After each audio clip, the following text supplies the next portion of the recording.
Bonjour à tous. Dans cette vidéo, je vais corriger l'activité 1 sur le thème du son. Activité 1, donc sur le niveau d'intensité sonore. Première question, quel phénomène explique la propagation du son? Alors pour répondre à cette question, il faut lire attentivement le document 1, comment obtenir un son. Et en fait, en lisant ce document, on comprend que la membrane d'un haut-parleur va vibrer. En fait, en vibrant, cette membrane, en se déplaçant, elle va créer ici une zone de surpression. Les molécules ici, du fait du mouvement de la membrane, vont être plus proches les unes des autres. Et donc forcément, les molécules qui sont derrière, elles, eh bien, elles vont être poussées par ces molécules ici qui sont dans la zone de surpression. Et donc, c'est cette zone-là qui va devenir à son tour une zone de surpression, qui va elle-même pousser on va dire la tranche de molécules qui se situe derrière, etc., etc. Donc en fait, cette zone de surpression, elle va se propager dans le milieu qui contient les molécules. Donc si on résume tout ça, on peut dire que lorsqu'un objet vibre, il va comprimer localement les molécules présentes dans l'air environnante en créant une surpression.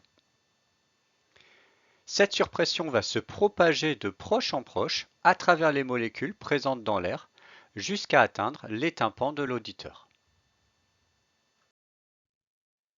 Question 2. Justifiez à l'aide du doc 2 qu'un son est une intensité sonore moins élevée lorsqu'on s'éloigne de la source sonore. Alors le document 2 nous indique ici un schéma avec une source sonore, ici un haut-parleur, et on voit que le son de ce haut-parleur, il se propage dans toutes les directions de l'espace. Et ici, on repère la surface, voilà, qui délimite la propagation du son dans l'espace. C'est une sphère de rayon R.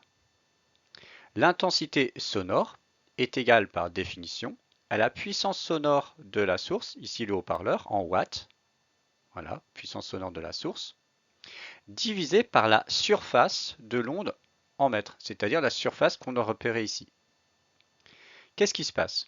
Eh bien, plus le son se propage dans la pièce, plus cette surface va devenir grande au fur et à mesure de la propagation. Et cette surface a pour valeur 4 fois pi fois r carré, r étant la distance entre un point de cette surface et le centre on va dire de la source en fait, et le centre de la sphère, c'est-à-dire la source sonore. Alors, si on remplace ici S par on va dire l'expression de la surface d'une sphère, c'est-à-dire 4 pi r carré, on obtient I égale P sur S, c'est-à-dire P sur 4 pi r carré. Et on voit bien que si R augmente, c'est-à-dire lorsque le son voilà, se propage dans l'espace en s'éloignant de la source, eh bien quand R augmente, forcément I diminue, puisque R est au dénominateur dans cette expression. Question 3. Relevez la valeur de l'intensité sonore associée au seuil de douleur. Montrez par le calcul que le niveau sonore correspondant est 120 décibels. Alors, on a ce document ici qui nous donne les échelles. Alors, à gauche, les échelles d'intensité sonore en watts par mètre carré. L'intensité sonore, on vient de le voir juste avant, c'est la puissance divisée par la surface de l'onde.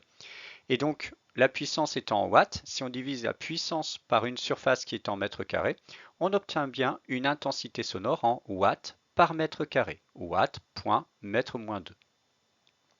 À droite, nous avons le niveau sonore.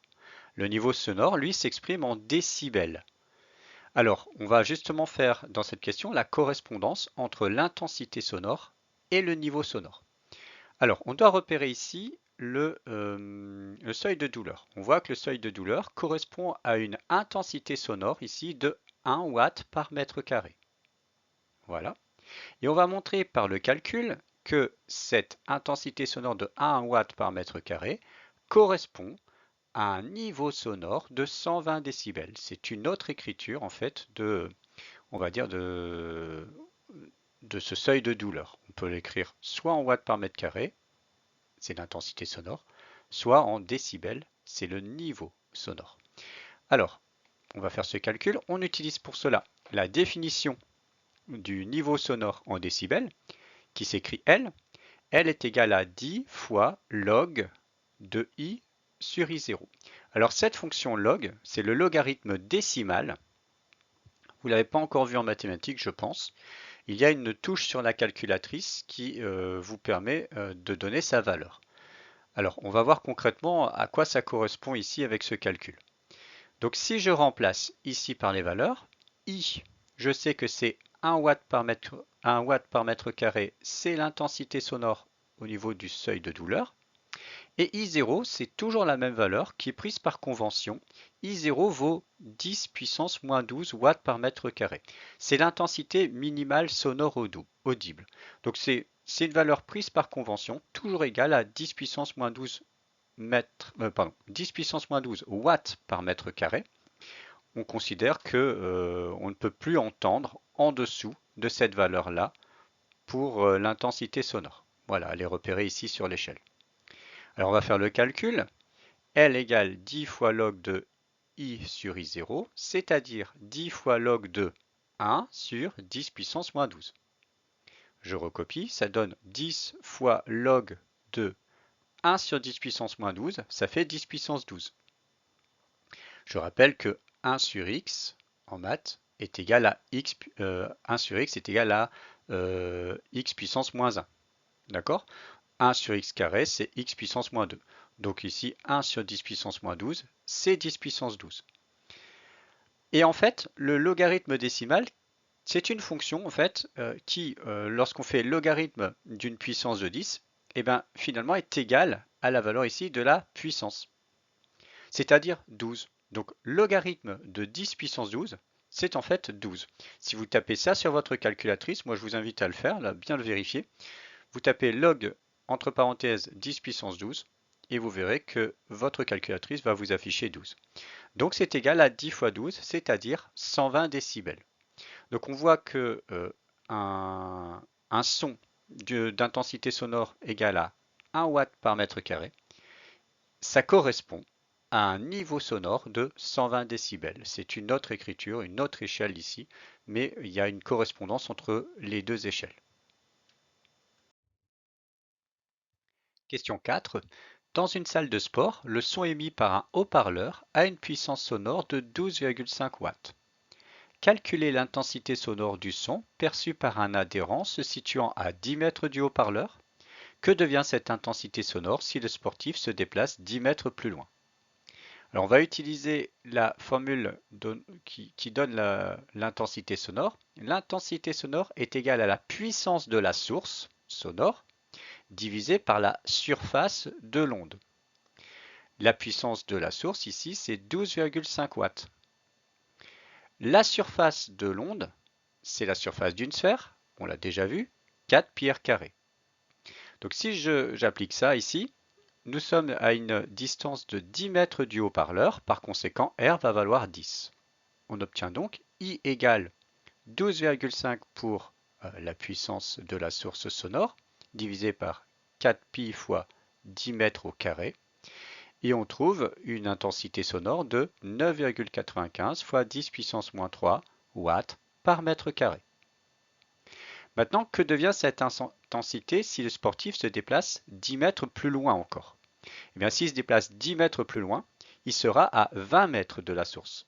Par conséquent, l'intensité sonore va être égale à 12,5, la puissance de la source ne change pas, divisé par 4 pi fois 20 au carré. On obtient 2,49 fois 10 puissance moins 3 watts par mètre carré. Alors, on voit que la distance à la source a été multipliée par 2. On passe de 10 mètres à 20 mètres. Par combien a été divisée l'intensité sonore? On sait que, on l'a vu à la première question, que l'intensité sonore, elle diminue avec la distance. Mais de combien? Eh bien, si on fait le rapport sur la calculatrice, on voit que cette intensité sonore a été divisée par 4. Alors, est-ce que c'est étonnant? En fait, pas du tout, puisque ici, vous avez multiplié la distance par 2, mais attention, vous avez un carré. Donc finalement, ici, la distance a été multipliée par 2 au carré. Par conséquent, comme la distance est au dénominateur, 2 au carré, ça fait 4. Vous avez divisé par 4. Et donc ici, cette intensité sonore a bien été divisée par 4 lorsqu'on multiplie la distance par 2. Question 5. À quel niveau sonore correspondent les deux intensités sonores précédentes? Les adhérents encourent-ils des risques auditifs? Alors, lorsque l'adhérent est situé à 10 mètres de la source, eh bien, nous avions trouvé une intensité sonore de 9,95 10 puissance moins 3 watts par mètre carré. On va calculer le niveau sonore correspondant à l'aide de la formule qui donne le niveau sonore. L égale 10 fois log de I sur I0. La valeur de I, nous l'avons là, donc il suffit juste de remplacer. Donc 10 fois log de I, 9,95 fois 10 puissance moins 3, divisé par I0, qui vaut toujours 10 puissance moins 12 watts par mètre carré. Donc si on fait le calcul, vous rentrez ça dans la machine et vous obtenez 99,98 décibels, c'est-à-dire pratiquement 100 décibels.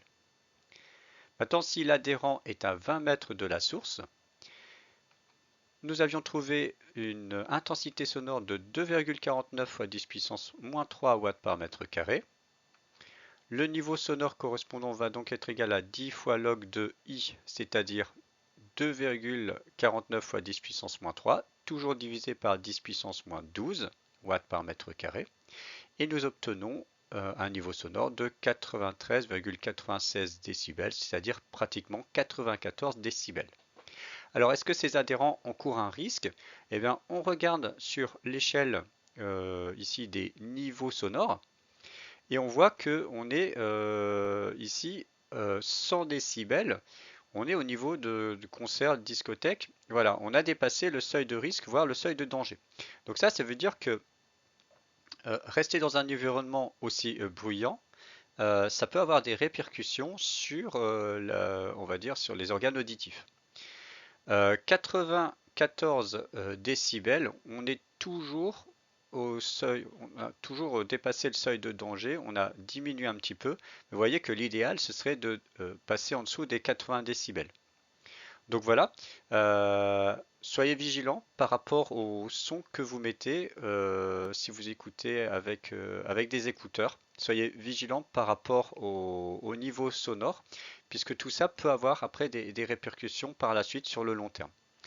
Voilà pour cette activité. Je vous souhaite à tous bon travail et à bientôt.